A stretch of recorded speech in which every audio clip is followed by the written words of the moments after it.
Welcome to Wayne's Old Time Radio Page channel. I'm Wayne, your host. These programs are brought to you by support of our listeners. You can give your support at Patreon or PayPal, either one. There's clickable links in the description below. Thanks for your support and enjoy the shows. WDAF, Kansas City. Dan Henry, WDAF Local News at 11. The outlook for Kansas City, a chance for thunder showers. Kansas City, Missouri police have one suspect in custody in connection with a shooting on the street at 33rd and Troost. 2 women were injured. They have been identified as 30-year-old Joan Oglesby of 2139 East 15th in Kansas City, and General Hospital lists her condition as critical, with gunshot wounds in the chest and stomach. The other is identified as Kay Sue Hammond of 5814 Olive in Kansas City. Hospital authorities say she is in fair condition with gunshot wounds in the pelvic area and right leg. The identity of the suspect in custody in connection with the incident is not known. Police are still investigating. A class action suit against the Kansas City, Missouri Board of Education and the Kansas City Teachers Union has been filed on the docket of U.S. District Court Judge Elmo Hunter. The suit was filed on behalf of his sons by the father of 2 boys who attend Southwest High School, asking the judge to order schools opened and teachers to halt the strike. A hearing was set for April 25th. Norman Hudson, president of the Kansas City Teachers Union, sits in jail tonight, his first in a 10-day contempt of court sentence, and all negotiations between teachers and the board are being handled by a federal mediator. In Kansas City, Kansas, teacher talks are to resume immediately, according to Superintendent of Schools Dr. O.L. Plucker, but negotiations between the NEA, representing Shawnee Mission teachers, and that district school board appear to have been stalemated, with teachers apparently demanding more than the 10.5% increase reportedly offered by the board. WDAF News Time, 11 o'clock.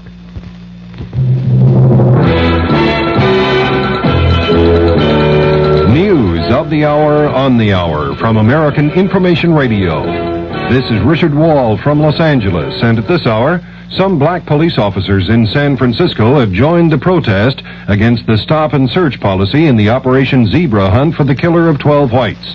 A member of the group, Officer Jesse Bird, announced, "We are just as much concerned about the apprehension of this individual or individuals as anyone else. But we do not approve of the Gestapo-type tactics that are being used. We do not approve of people being stopped and frisked at random. We can only view this as another type of harassment." Officer Bird's objection came as 5 black civic leaders filed a class action suit saying the tactics of searching blacks who match the zebra killer's description in San Francisco are unconstitutional. A Statue of Liberty takeover. That story coming up.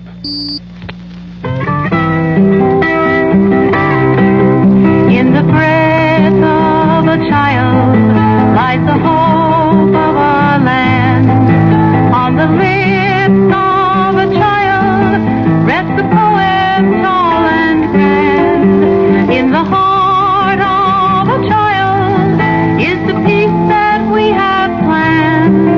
And the breath of our children is a gift from God to man. 6 million children in the United States who should be running, laughing, and playing are coughing, wheezing, and choking. 6 million boys and girls are suffering from serious lung-damaging diseases. The National Cystic Fibrosis Research Foundation needs your help to help them. In the breath of a child lies the hope of our land. A group calling itself the Attica Brigade has taken over the Statue of Liberty in New York and promises to stay the weekend, demanding impeachment of President Nixon and protesting what's called social injustice in the U.S. President Nixon is spending the night at Camp David in Maryland. Earlier, the president went for a dinner cruise aboard the yacht Sequoia on the Potomac and then stopped by the home of his daughter Julie Eisenhower in Bethesda, Maryland. Mark Felt, former associate director of the FBI, says the White House asked him to issue news releases on Watergate that he considered improper for the FBI to be involved in. Felt ran the FBI after J. Edgar Hoover's death. The defense has rested its case in the perjury conspiracy trial of John Mitchell and Maurice Stans in New York. The prosecution will present rebuttal witnesses Monday. Israel and Syria disagree on losses in the first major air battles in the Mideast since the October War. But there's a warning about the consequences of the increasing escalation of the Golan Heights fighting. Correspondent Andrew Mizell's reports from Tel Aviv. Israeli Defense Minister Moshe Dayan warned today that if the Syrians continue escalating the battle around Mount Hermon, Henry Kissinger might arrive here in 10 days to find a full-scale war in progress. Dayan issued the warning in a television interview which I watched here in Tel Aviv. It came on the eve of the heaviest day of fighting yet, a day in which Israel reported its first battle losses in the air, 2 warplanes shot down by ground fire. Dayan said that if Syria continued trying to capture territory, Israel would feel free to do the same. Andrew Mizels, ABC News, Tel Aviv. Japan has signed an agreement with China for mutual airline service. The nationalist Chinese on Taiwan have threatened to end their aviation agreement with Japan because of the arrangement between Tokyo and Peking. Government economist Gary Seaver says inflation will remain a serious problem in the U.S. Seaver's remark followed release of figures showing the cost of living rose 1.1% in March, raising the 12-month increase in consumer prices to 10.2%. The Chicago Tribune has an announcement of interest to nostalgia buffs. The Tribune says it will bring back the original Orphan Annie cartoon strip starting Monday.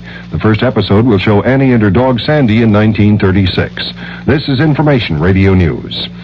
From the Kurt Mears Sports Desk, the Kansas City Royals play the Chicago White Sox 2 more games in this series, tomorrow and Sunday, then move to Boston. A temporary restraining order has been issued against the Cincinnati Bengals linebacker Bill Berkey and the World Football League that keeps all WFL owners from negotiating with any member of the Cincinnati squad. Peter Oosterhouse holds the lead in the Monsanto Open Golf Tournament with a 36-hole total of 133, and the KU Relays will be wrapped up tomorrow. Kansas City's forecast partly cloudy and mild with a chance for showers or thunder showers through tomorrow. After an overnight low around 60, the high tomorrow will be in the upper 70s. Dan Henry, WDAF News. The CBS Radio Mystery Theater presents...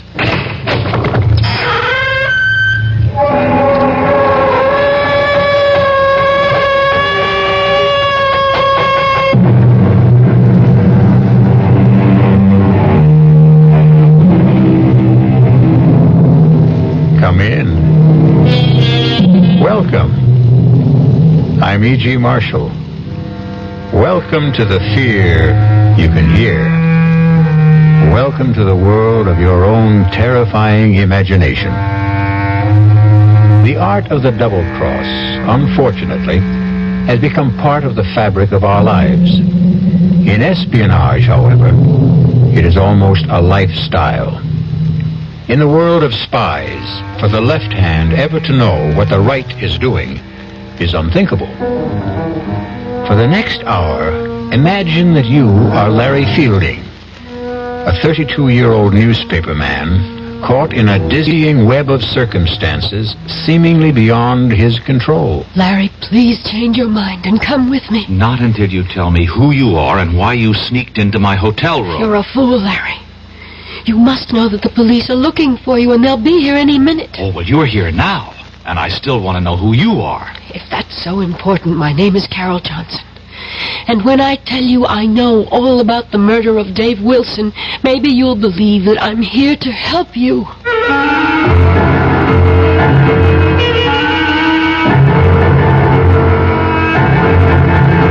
Our mystery drama, The Lady Was a Tiger, written especially for the Mystery Theater by Murray Burnett, stars William Redfield. It is sponsored in part by Anheuser-Busch Incorporated, brewers of Budweiser, and by the Kellogg Company, makers of Kellogg's Special K cereal.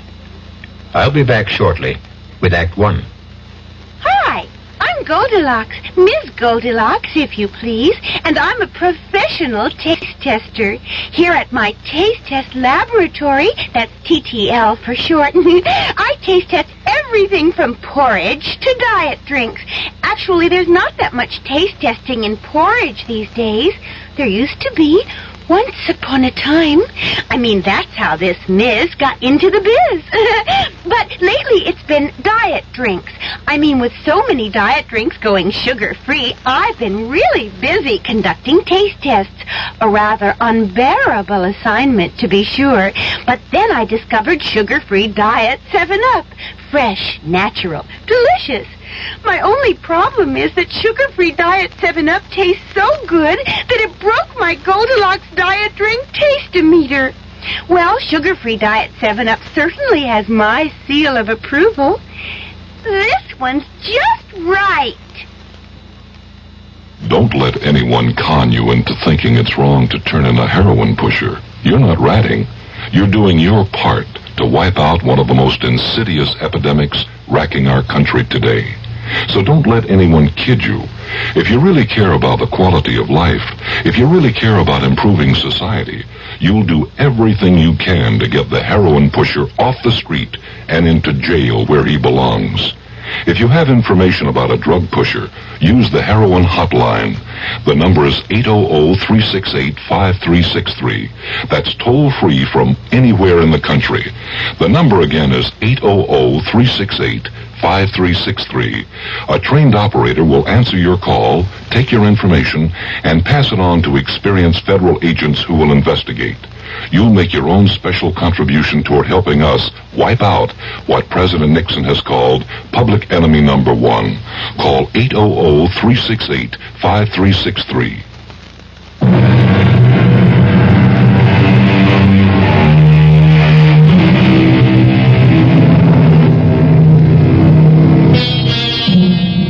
Walking is great exercise, and with good weather can also be great fun.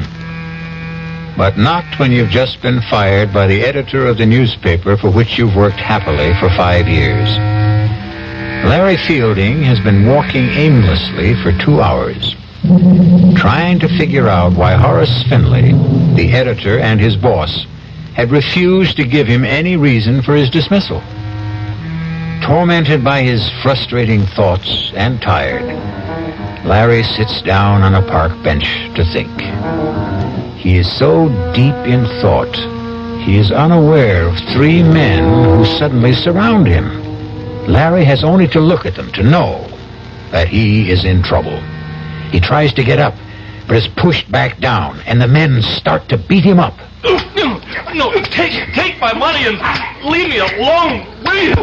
Look, if you want money, I told you can have it. Help! Help! Calling for help when you're being mugged in a big city park is sometimes as helpful as trying to catch hold of a windowsill in a 30-story fall. But this time, there was a miracle. A stranger has seen the attack and rushes to help. Hang in there, man! Here comes... That's a nice jaw you have there, fella.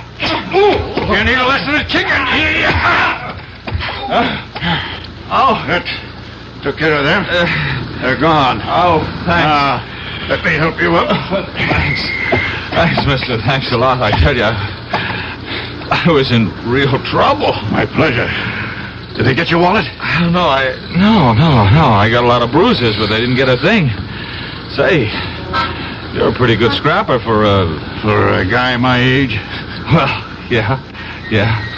Hey, what are you, a karate expert? Oh, just keep myself in shape. You sure do. Listen, can I do something for you to show you I really meant thanks? You certainly can. How about coffee? Oh, sure, but that's nothing. What I meant was, I know what you meant. My name's Dave Wilson. Oh, good. I'm Larry Fielding. Oh, come on, Larry. Let's have a cup of coffee.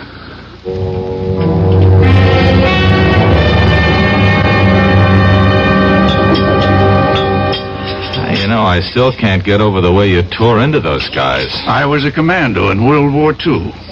World War II? Did you think I was in the Civil War? No, I didn't mean that. It's just... Well, to a young fellow like you, World War II might as well have been in the last century. It was only 30-some-odd years ago, you know. Oh, I know. After all, I was in the newspaper business. Yeah, that's tough what you told me about losing your job. What are you going to do? Oh, I don't know. Look around for another one. What bothers me is the way my editor let me go. No explanations. You know, we were friends. You'd think he'd at least tell me why he fired me. Those things happen. Stop torturing yourself and begin making plans. No, not until I get this thing straightened out in my own mind. I think I'll call my editor at home tonight and... I've got a better idea. Go out and get drunk, huh? Nope. How about a trip to Paris? Are you putting me on? I'm serious. Well, what are you? A A scout for contestants for some kind of TV quiz show? No, I am a man sitting on $200,000. What? And I need a guy just like you. Now look, I'm a newspaper man. Anytime a stranger starts talking about a trip to Paris and $200,000, I, Walk away without even listening? Yeah. Even if the man just happened to maybe save you from being mugged, robbed, and beaten up? Okay, all right, I'll listen, but believe me, that'll be it. Fair enough. First, here's my card. Oh, David Wilson, Calridge Imports. I never heard of him. You can call and check me out. I told you I was in World War II. Oh, look, I'm grateful to you, but you're wasting your time. Why don't you shut up and listen? You've probably heard about the millions of dollars in artworks and precious jewels that the GIs liberated during the last days of the war. Liberated, sure, yeah. Well, I've heard stories. Well, most of them are true. One that I know in particular certainly is. Did you ever hear of the Lancer collection? Lancer. The Comte de Lancer came from an old French family. And the Lancer collection is a fabulous assortment of diamonds, rubies, emeralds, and other precious stones, which were seized by the Nazis when they swept through France in 1940. A pal of mine, not a commando, happened to come upon the collection when the Americans were driving the Germans back in 44. Wait a minute. And he liberated it? Exactly. He and a distinguished Frenchman named Henri Thiel. What? Professor Henri Thiel? The archaeologist? That's the man. Oh, come on. He wouldn't, You were saying something? No, nothing. You were about to say he wouldn't get involved in anything crooked, weren't you? Yeah, something like that. You're right, he wouldn't. But he was younger. The world was quite different then. And my GI pal was a most persuasive guy. They decided to bury the Lancer collection. They did. They drew a map. And today, Professor Thiel is the only possessor of that map. Uh-huh. And, what happened to your nameless friend? He's dead. Professor Thiel wants to return the jewels. But that's easy, isn't it? Not if the professor doesn't want embarrassing questions asked about how he came by that map in the first place. Oh. What about you? Calridge Imports is a highly respected and reputable importing firm. I want to keep it that way. Oh, so do I, even though I've just been fired. You haven't heard what I'm asking you to do. Well, what? Come with me to Paris. You're writing a story on Professor Thiel. He's good material. You'll grant me that. Yes. You'll interview him, naturally. During the course of that interview, he'll give you a slip of paper, which is a map showing the location of the jewels. You'll later deliver it to me. And that's all you have to do. You, mentioned something about sitting on hundreds of thousands of dollars? That's right. The Lancer collection is worth that and more. I'm sitting on it. I intend to return the jewels and collect a reward. If you want to share in that, you deserve it. Mrs. Wilson, the report is positive. Fielding has agreed to go to Paris with me. He bought the story about picking up a map showing the location of the Lancer collection. Operation successful.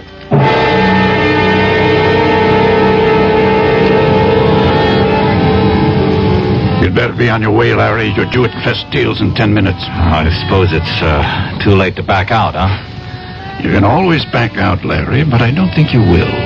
There's really nothing to it. Make it look like a normal interview. Take notes.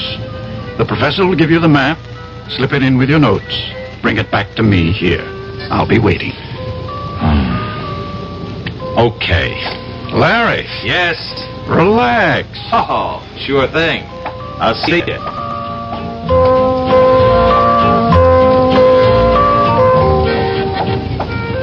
Would Monsieur mind if I join him? I wouldn't mind at all, but I don't think I'm what you're looking for. Oh, but Monsieur is exactly what I seek.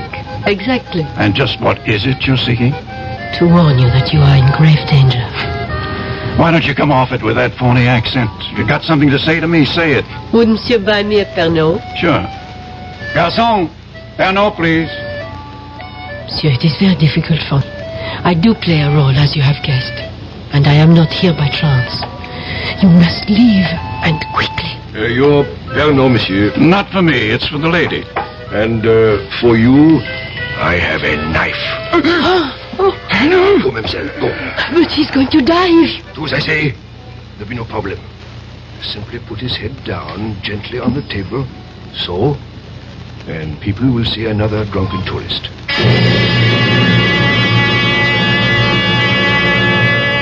Your name is Larry Fielding.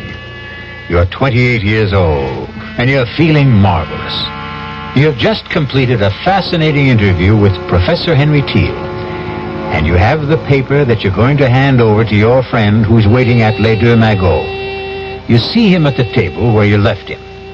His head is down, but you're not concerned. Dave, wake up. I saw the professor. What? Monsieur, what has happened? Well, I don't know. I came back to meet my friend. I guess he's passed out. A moment, monsieur. Look, this man has been murdered. What? Stabbed to death. You will wait here for the police. I will not. I'm getting out of here.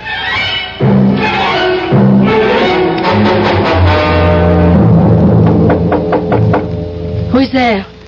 It is I. Open up. What's the matter? What happened? The other American. The young one. He got away. You let him go? He panicked. Ran. Now what? He'll probably go back to his room at the Dauphine. You will check. But aren't the police looking for him? I hope so. I gave them a complete description. And what do I say to them if they find me in his room? Calm, a beautiful young lady like yourself. Get to him and find out where the paper is.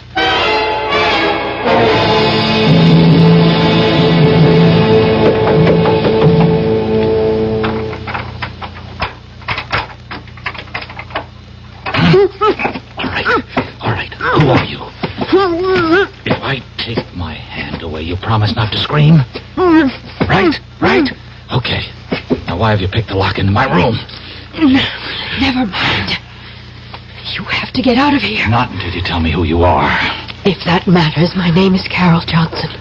I've been sent here to help you. Oh, sure. I know about the murder of your friend. Wait a minute.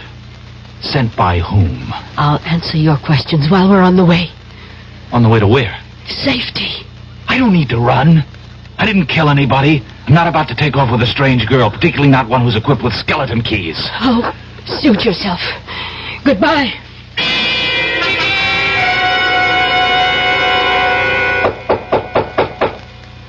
Come in. Monsieur de Ransfielding. Yes? Inspector Victor Roux, Sûreté. Oh. You will please come with me. What for? Suspicion of murder of another American? Monsieur David Wilson. Inspector, listen. Why would I kill Dave? I've already told you I had an appointment to meet Dave at the cafe. He was waiting for me. Would I have walked up to a man I just killed and shake him so that he'd fall down and make a big scene? That is your explanation. There is nothing to support it. Well, there's nothing against it either. There is the word of Louis Goret. Who's he? The waiter who attended the table at which Monsieur Wilson and you sat. The only reason that you are not, as of this moment, charged with murder is because you did return. That much the waiter's testimony supports. Only he says that Monsieur Wilson might very well have been dead shortly after you returned, and that you had time to kill him. That's a lie. So you say. Oh, just check with Professor Teal. He'll tell you what time I arrived, what time I left. We have been trying, and there has been no answer. We may have him on the telephone now. Hello? Eh? So? Voilà bien. Merci. All right, well, what'd he say? That was not Professor Teal. That was his apartment. And his servant. His servant? There was nobody there when I saw him. Don't you mean if you saw him, monsieur? Oh. According to the servant, Professor Teal left for an extended holiday early this morning, and it is not known when he is expected back.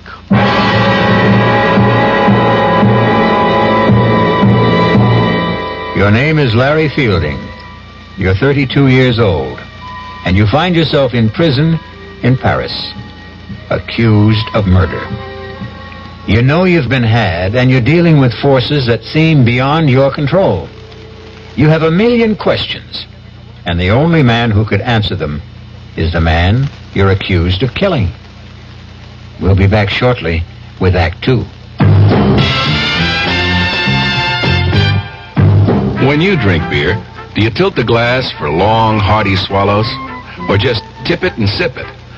Well, sipping's the thing for wine. But Budweiser beer is a hearty drink, brewed for zest and character. The best way to enjoy Bud is to drink it.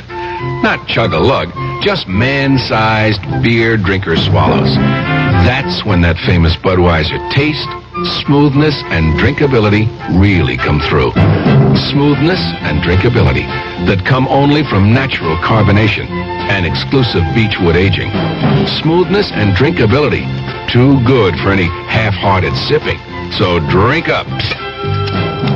You'll see that brewing beer right does make a difference, and that when you say Budweiser, you've said it all. Anheuser-Busch, St. Louis. In 1919, someone had a big idea. Let's help youth understand big business by starting them in small businesses of their own. And Junior Achievement was born. Each group elected a board of directors, chose a product, set up a production line, sold stock, and went into business. That year, 314 students made and sold products and learned the business of business.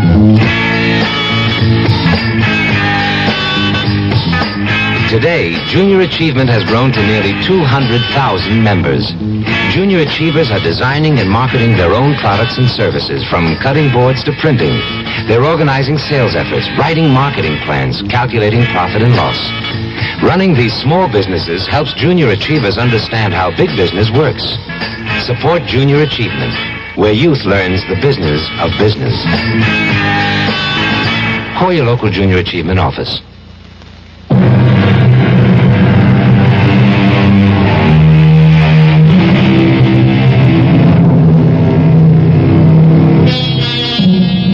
To many Americans, Paris means visits to the Louvre, strolls along the Seine, or fine food. But to Larry Fielding, it means the inside of a prison cell, where he sits accused of a murder he didn't commit. Fielding knows he's been caught up in something that involves more than the recovery of some stolen jewels. However, what he doesn't realize is that he's the key pawn in a deadly game, and the players are about to make some moves. Come. I don't think it's smart to have me come here so often. I would not have sent for you if it were not necessary. Do you still believe that Fielding knows nothing about the operation? I do. Then where's the document? Well, we don't know he ever had it, do we? We know he visited Thiel. We know that Wilson waited for him at Les Dumagots. We know he came back there. I think it is safe to assume that he was carrying the plans. And he didn't have it on him when he was arrested. Roger arranged to be there when Fielding was brought in and searched. He says there was nothing on him. But he wasn't picked up right away. Exactly. He eventually went back to his hotel room, as you know. I believe he has the paper and that he has somehow managed to hide it. Oh. It does us no good in prison. We shall have to arrange to have him released. And how do we do that? We don't. You do.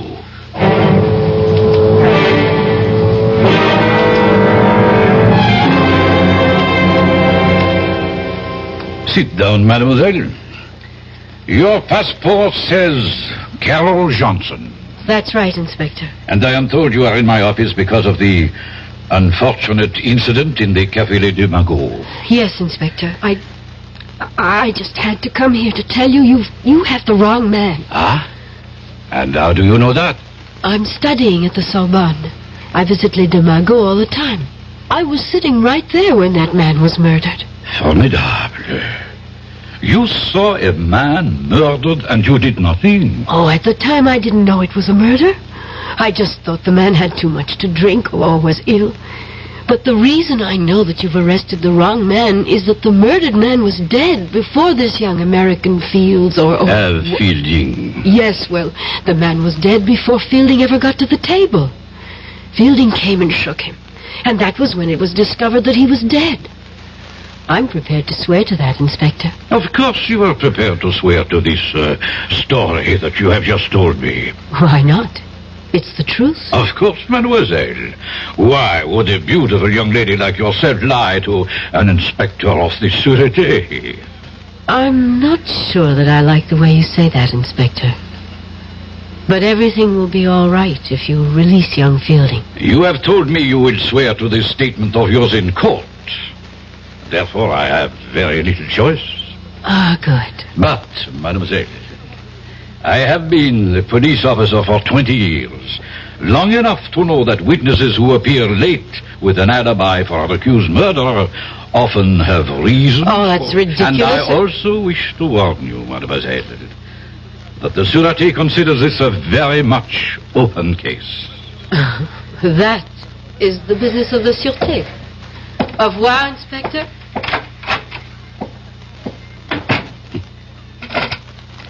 Gérard, you will follow the young lady who just left my office, and do not lose her.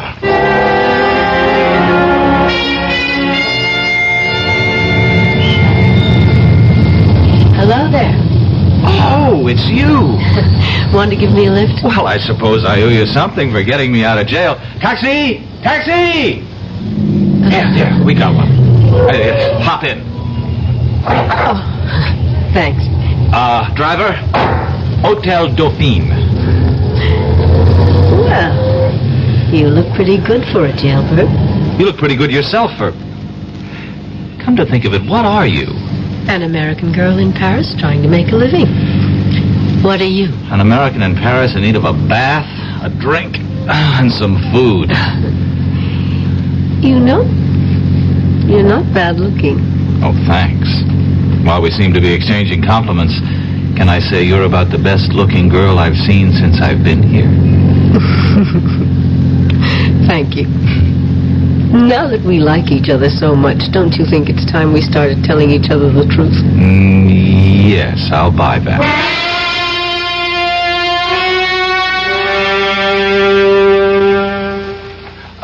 Écoutez-moi, operateur, you speaking. Okay, well, look, I phoned the desk about an hour ago to get this room straightened up, and so far nothing's happened. Now, can you please just send someone up so I can sleep here tonight, huh? Oh, while you're at it, where's our food? Wait a minute, that's a different department. Oh. I'll have to call room service again. Oh, maybe you won't have to bother. Entree. Your dinner, monsieur. Madame? Merci. Monsieur would like me to serve. No, thanks. No, I think I can handle it myself. As monsieur wishes. Wait a minute.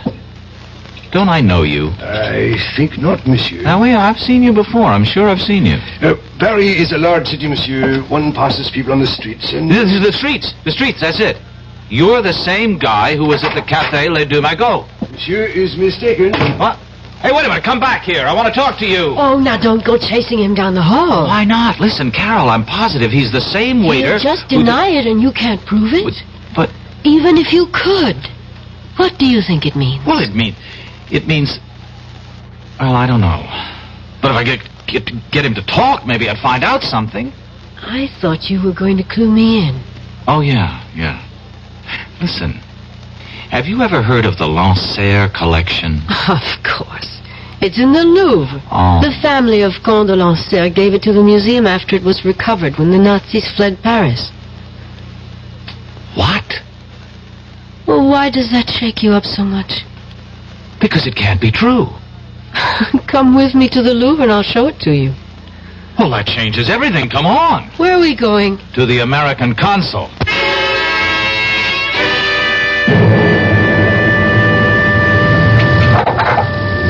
Well? Unbelievable. What? Simply unbelievable. Do you know what the consul told me? I predicted it, didn't I? Yeah, that's right. Mm-hmm. He didn't want to hear about it at all. Just advised me to forget the whole thing and leave France. Incredible. Well, not really when you understand that he doesn't know what you're talking about. But you do. Some of it. Okay, take me back to the hotel. Any reason? I'm taking the consul's advice. If nobody's interested, I'll go back to the States. Oh, now that they've cleaned up the room so nicely, you're leaving. Well, do you have a better idea? More than one.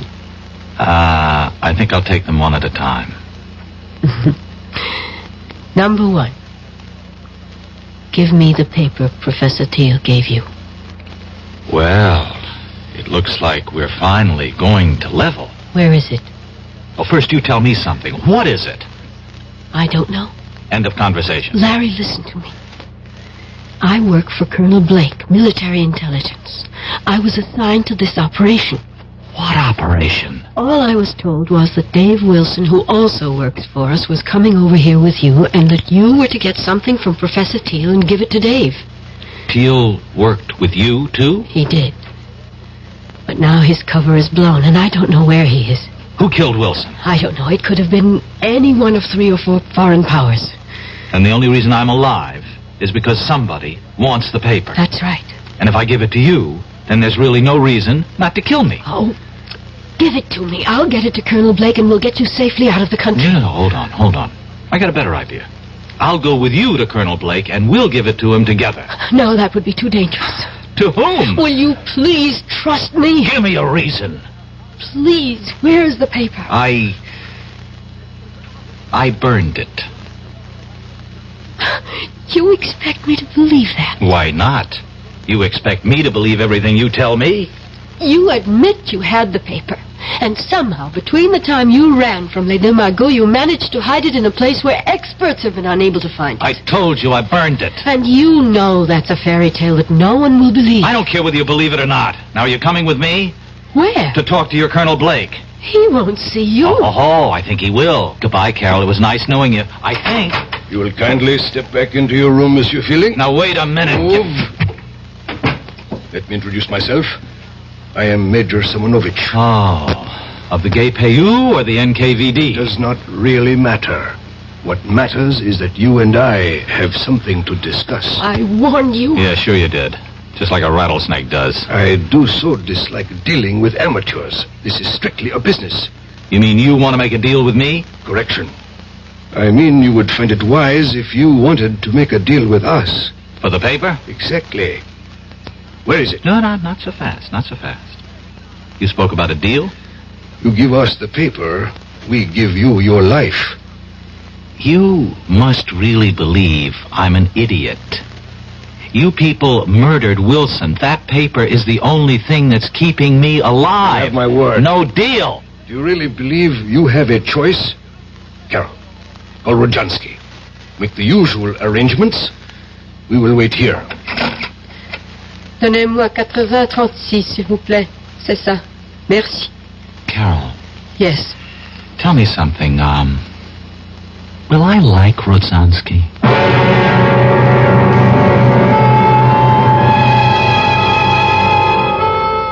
By this time, Larry Fielding realizes that he's been used.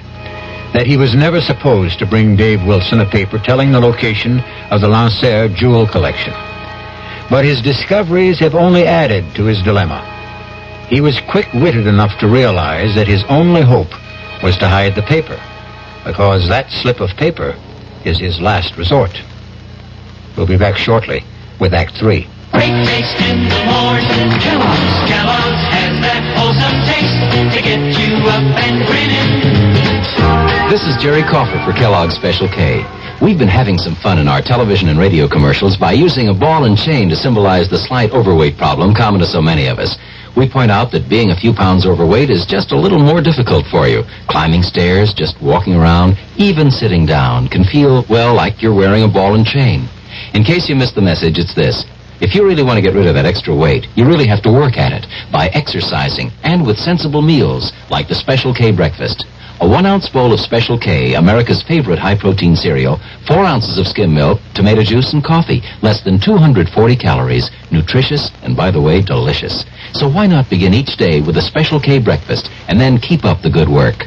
Special K can't help you lose weight all by itself, but it really is a good start. Hi, I'm Hal Linden. There's a lot of talk these days about America's energy crisis. Talk about doing without heat, about doing without our cars, about what's going to happen if we run out of fuel. Well, we may not have to run out of fuel if we all work together to conserve the fuel we have. That means turning your thermostats down to 68 degrees during the day and turning them down to 60 at night. It means turning off lights, TV sets, and electrical appliances the minute we're finished with them. It means driving no faster than 50, starting or joining carpools, avoiding the kind of stop-and-go motoring that eats up gas by the gallon. In short, it means saving every ounce of energy we can, every chance we get. So please, do your part to make the fuel supply stretch a little further. For your own sake, don't be selfish. Don't be foolish. Don't be fuelish. This message from the Federal Energy Office and the Advertising Council.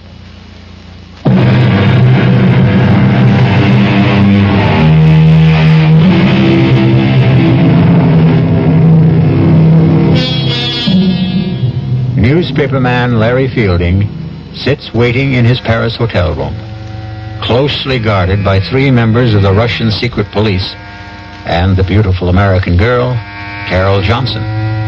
They are waiting for a man named Rozansky, who might very well be, for all Fielding knows, his executioner. You know we mean to obtain the paper.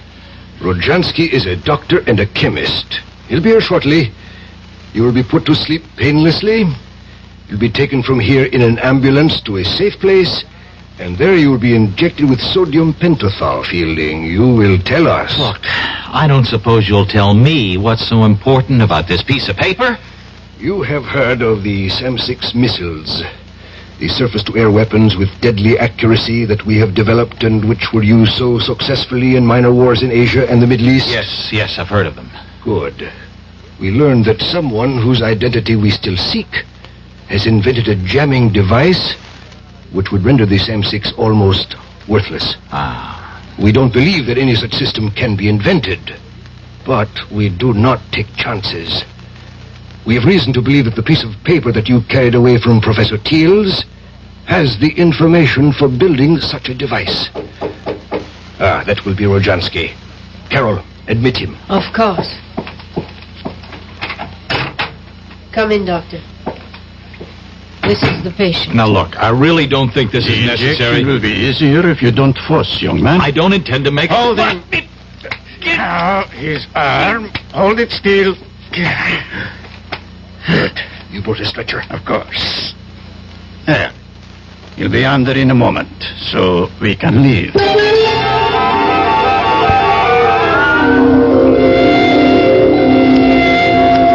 What is this? Gendarmes? It has nothing to do with us. We are taking a sick man to the hospital. Put this stretcher into the ambulance. Quickly. I must apologize, but we received a report from the hotel concierge that there was a dead man here. Absurd, Inspector. This is Dr. Jansky. The doctor will explain this to you, Inspector. This man became suddenly quite ill. I gave him a sedative to quiet him, and we're now taking him to the Lefebvre nursing home, as you can see by the ambulance. You say he is alive? Very much so. See for yourself. Mon Dieu. I know this man. Inspector, he must receive medical attention. Of course, but I suggest that instead of taking him to the nursing home, he go instead to the police hospital. Well, that's ridiculous. He's my patient. I am afraid I must insist. This young man has most recently been released from jail, where we were holding him on a charge of murder. If he has been released, then Released, yes, but he has not been completely cleared, so...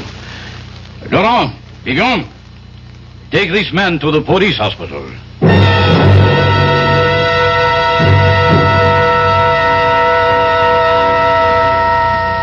Did you get a report? Yes. And? He'll be conscious in an hour. And he will talk. I'm sure of that. He will scream to see Colonel Blake, and then your cover is blown, and the whole operation goes fooey. What do we do? Silence him. But what about the papers? We will be faulted for that, of course, but if we do not have it, neither do the Americans. Who do we have in the police hospital? Only Leclerc. A weakling, but he can admit Rozhansky. Rozhansky's a doctor. He doesn't need Leclerc to admit him. He can visit his patient openly. Thank you, my dear. I visit Fielding and he dies shortly thereafter. That idea does not appeal to me. We have to do something. You are both right. Carol, you will be his first visitor when he regains consciousness. No. Yes, Carol. Rozhansky, give her your hypodermic kit. I don't have to do this, and I won't. You would prefer that in my report I mention your failure with Fielding when you had some hours alone with him? I'll go. That is wise. Rozhansky, give her the syringe. Here. Quickly. The car is waiting. And Carol, if you should decide, or even think about changing sides, it would be most unwise. You know the French police are still most interested in the person who murdered Wilson.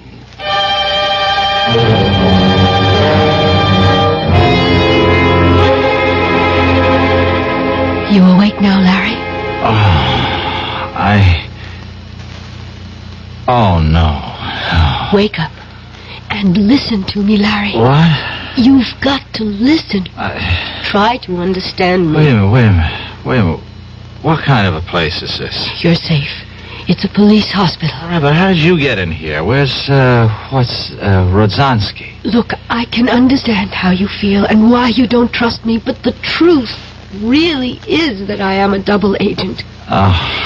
Do you understand what a double agent is? As near as I can figure out, a double agent is somebody working for two different sides. Yes. And neither side trusts them. Oh. You know, that fits you to a T. You might just be telling the truth. I am. I really work for Colonel Blake, as I told you. The Russians know it. They think I've infiltrated the U.S. military intelligence. But in fact... Yes, I know. You've really done just the opposite. Yes. Worked your way into the Russian apparatus. Exactly. Oh, Larry, how can I make you believe me? You can't. Listen, you were deliberately recruited. The reason you lost your job was because we got in touch with your boss. He agreed to go along. The men who jumped you were part of the setup so that Wilson could save you. Hey, now, wait a minute.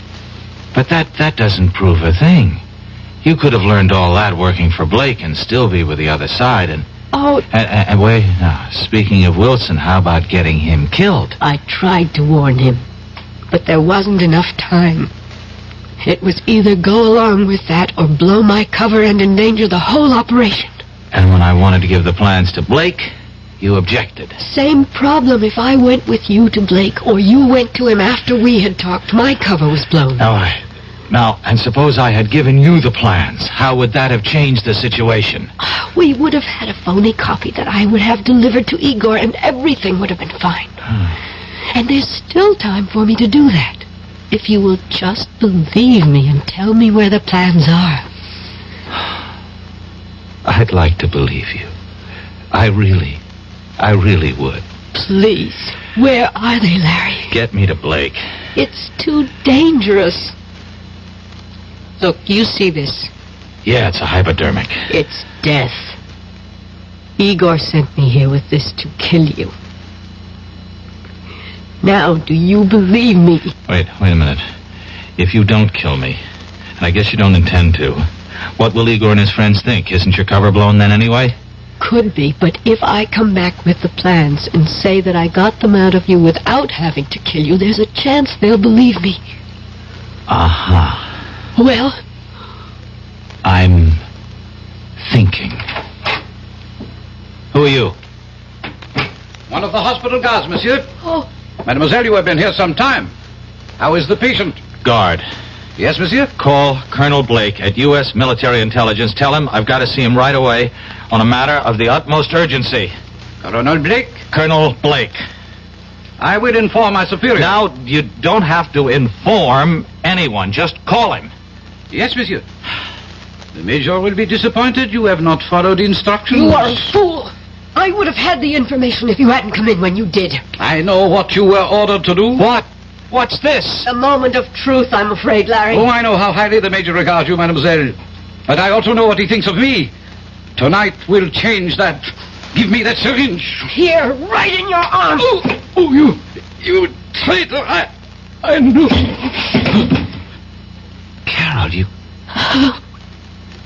were telling me the truth. Yes. Yes, I was. And I had to kill him. To make you see it. Where is the paper, please? In my hotel room. Oh, aren't you ever going to stop playing games? You know your room was searched. Let me get dressed and I'll show you.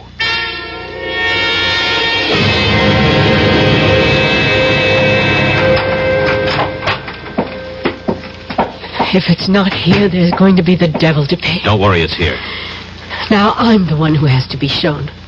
Trained operatives from 2 special branches went over this room with everything except Geiger counters. Okay. Where are we going? The bathroom. That was searched, too. Oh, I don't doubt it.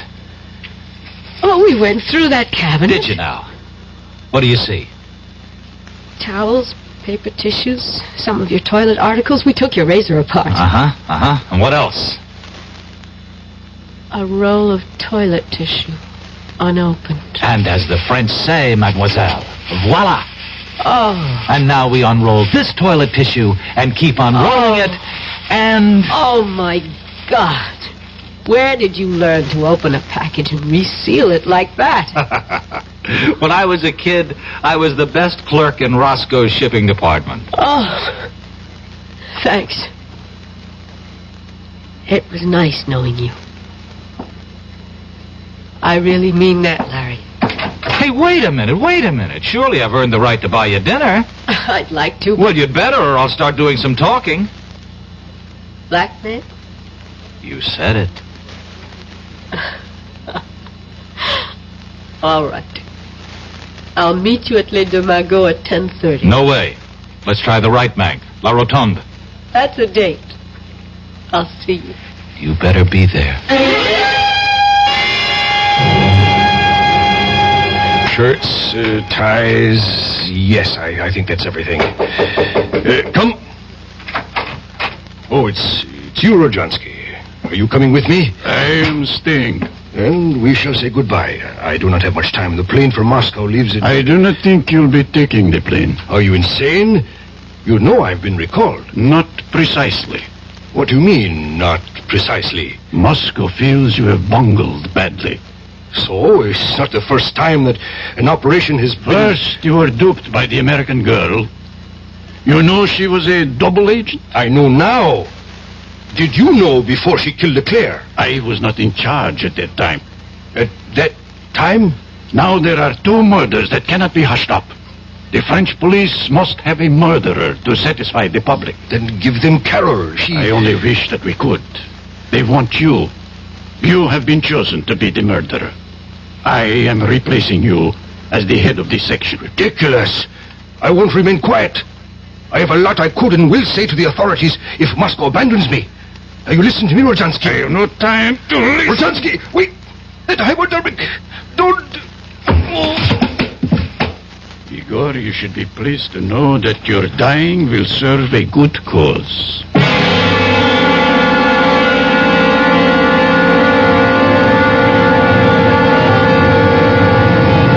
I'm sorry I'm late, but But? there were loose ends that had to be cleared up. Well, I thought maybe you decided against coming. Oh. After all, your job here is finished. Well, yes. Sit down, sir. Now that the Russians know you, there's nothing for you to do. It would be suicide to try to, huh? Oh, well, there are other things for me. Sure. Like getting married to a lovesick newspaper man, settling down, raising a family.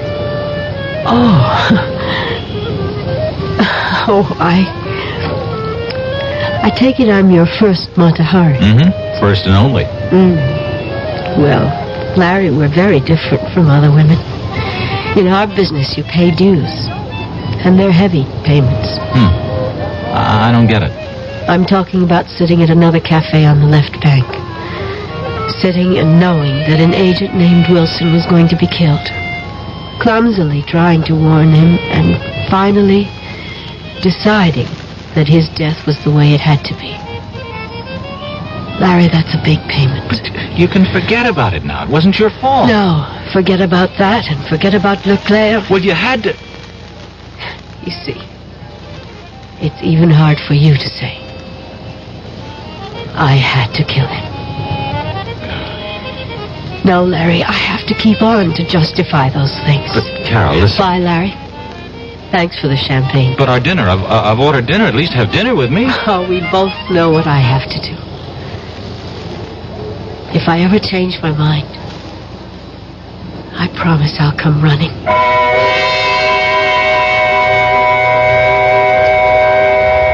Larry Fielding sat in La Rotonde and watched her walk away. He knew she was walking out of his life. For a moment, he toyed with the idea of running after her and joining her world of spies. He flirted with the idea that he might even be some sort of an American James Bond. But then, the waiter brought the dinner. And to his surprise, he was hungry. And that realization made him wonder about whether or not he was truly in love. I'll be back shortly. Who knows how to help you solve your shopping problems? Your Better Business Bureau knows. I saw this perfectly darling mirror in the showroom, so I bought it. But when the truck came, they delivered this thing I never saw before. Now what am I going to do? I'll tell you what to do, madam. But who are you? I'm the man from the Better Business Bureau. Now, the first thing to do is to call the store manager and tell him what happened. But in the future, when your merchandise is delivered, you should examine the item before the delivery truck leaves. And if it's to be delivered from a warehouse, have a clear understanding with the dealer that unless it is the same as the sample shown to you, you will not accept it or pay for it. Oh, thank you. Just part of my job, madam, to help people with their shopping problems.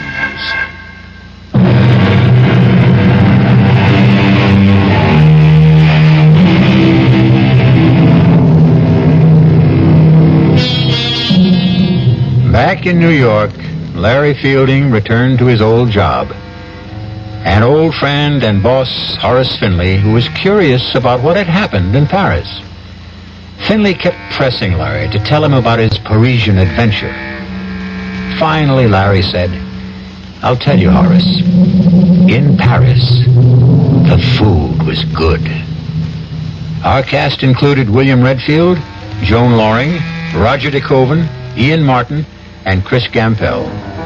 The entire production was under the direction of Hyman Brown. And now, a preview of our next tale. I really killed that boy, you know? What did you say? I killed him, Mr. Murray. I waited for him in the hallway the next day, and I grabbed him. He was a scrawny kid. It was like wringing the neck of a chicken. I'd do the same thing again, Mr. Murray, to the next guy who bothers my wife. They gotta learn. You lied to me. Every stinking word you told me was a lie. Don't be sore, Mr. Murray. I couldn't tell you the truth, could I? I mean, you wouldn't have taken the case, would you? Yes! I would have taken the case and told you to plead guilty with cause. No, I wanted you to get me off, and that's what you did. Look, I've got to go now, Mr. Murray. I just want to say thanks again. Oh, you think it's that simple? You think you can just walk out of here? Melanie's waiting for me. She likes to eat dinner early. The girl's always hungry. So long, Mr. Murray. Radio Mystery Theater was sponsored in part by new sugar-free Diet 7-Up. This is E.G. Marshall inviting you to return to our Radio Mystery Theater for another adventure in the macabre. Until next time, pleasant dreams.